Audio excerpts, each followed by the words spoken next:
इस तरह आकाश और सूरज को भी उनके साथ आता देख फैज ने उन्हें समझाने की कोशिश करी कि उन्हें ऐसा करने की कोई ज़रूरत नहीं है, मगर उन दोनों ने फैज की बात नहीं सुनी और वो उसके साथ चलते चलते कॉलेज से बाहर आ गए। इस तरह उन चारों को वहां से बाहर जाता देख बाकी सभी लोग उनके सही सलामत आने की दुआ करने लगे।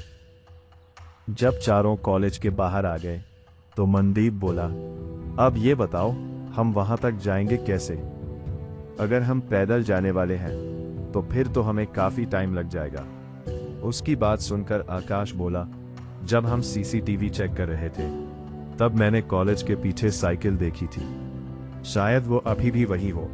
चलो चलकर पहले उन्हें देखते हैं। सभी इस बात से राजी हो गए और पहले कॉलेज के पीछे से साइकिल लेने के लिए जाने लगे। जब चारों कॉलेज के पीछे पहुंचे तो वहां पर 4 साइकिल खड़ी थी। सभी ने एक एक साइकिल ली और फिर सब एक साथ ढाबे की तरफ जाने लगे।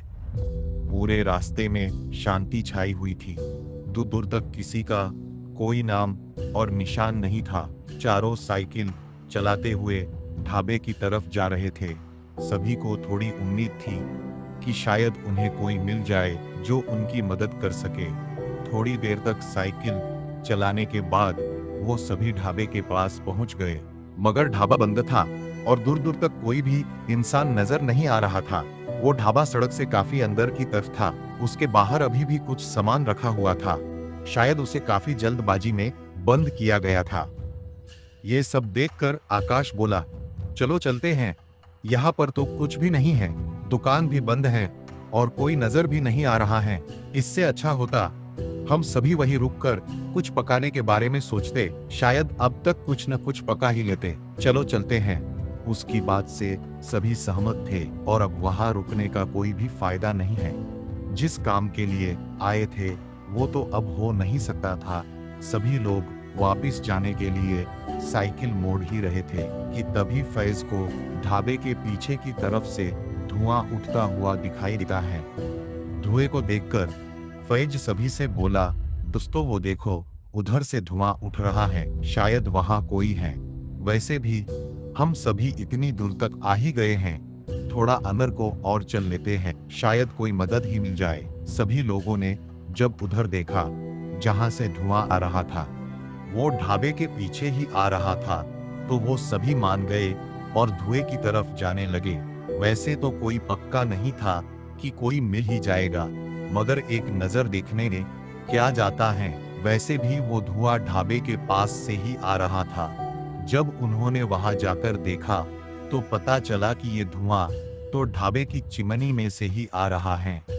वही पास में ही एक खिड़की थी जिसका थोड़ा सा कांच टूटा हुआ था, जिसमें से थोड़े थोड़े मसालों की महक आ रही थी। शायद वो कुछ पका रहे थे और उसी वक्त आपातकाल लागू हो गया होगा और उन सभी को यहाँ से जाना पड़ा होगा। ये सब देखकर फैज ने टूटे हुए कांच में अपना हाथ डालकर खिड़की को खोलने की कोशिश की और जैसे ही खिड़की खुली अंदर से एक बिल्ली उछलकर बाहर आ गई।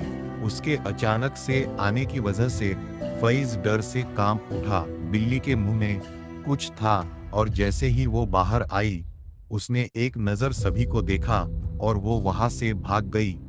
अचानक से बिल्ली को देखकर सभी लोग काफी डर और हैरानी से एक दूसरे को देखने लगे। थोड़ी देर राहत की सांसें लेने के बाद फैज ने सभी को अंदर जाने के लिए कहा और सभी बारी बारी ढाबे के अंदर जाने लगे।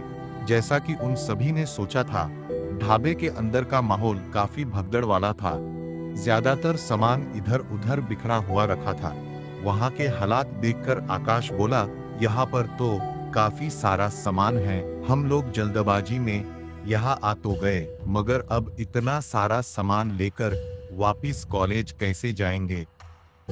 अब इस कहानी में आगे और क्या होगा जानने के लिए सब्सक्राइब करें हमारे चैनल को और घंटी का बटन दबाना ना भूलें ताकि हमारा हर पार्ट आपके पास सबसे पहले पहुंचे।